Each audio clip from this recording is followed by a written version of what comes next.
What's going on YouTube?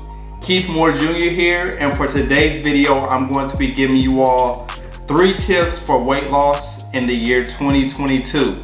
Now the first tip is going to be probably the most important tip for you all to remember, and that is going to be you need to be eating in a calorie deficit in order to lose weight. So regardless of whatever diet you choose, whatever workout program you choose to stick to, you will not lose weight if you are not in a caloric deficit. Now, how do you go into a caloric deficit?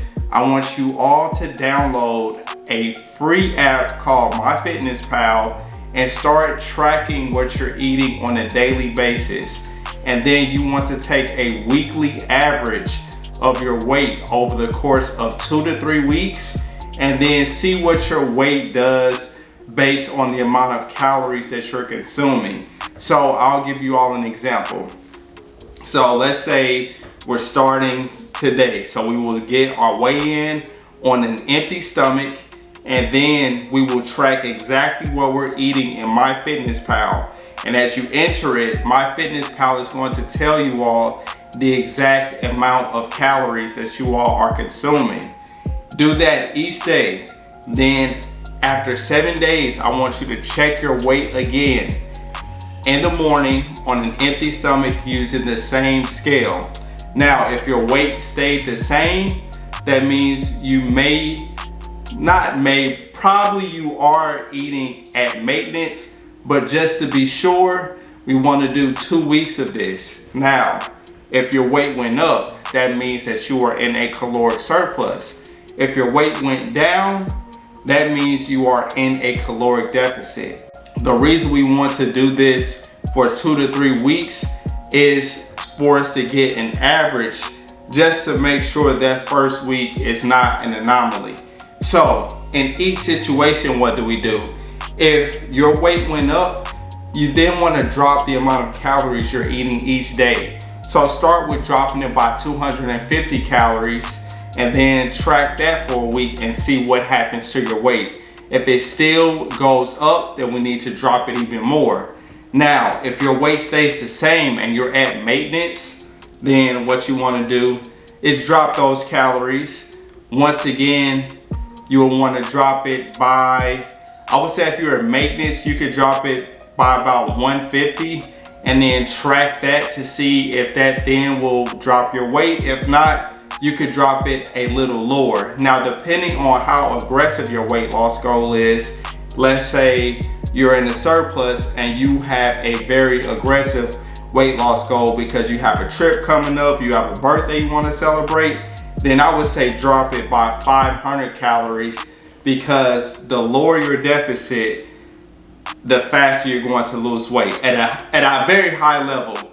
Now, we can't just continue to lose weight. It's not just linear forever. We're going to have plateaus and things like that in there, but you still can reduce your calories by a lot because we eat more than we think.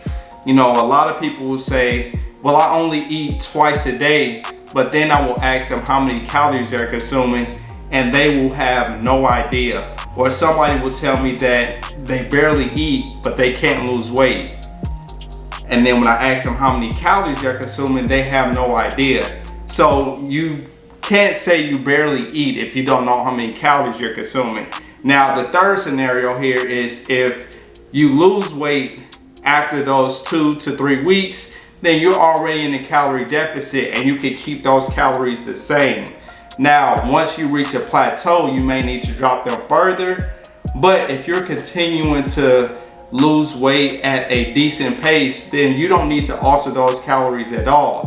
Now, if you're dropping weight too fast, then it's okay to bump those calories up some by 150 to 200 in order to get to whatever your weight loss goal is. If you're looking to lose maybe 1 pound a week and you want to slow it down, or I wanted to say 1 pound a week because that's still kind of on, well, that's not rapid weight loss. So yeah, let's say you want to lose 1 pound a week, but you're losing 3 or 4 pounds a week.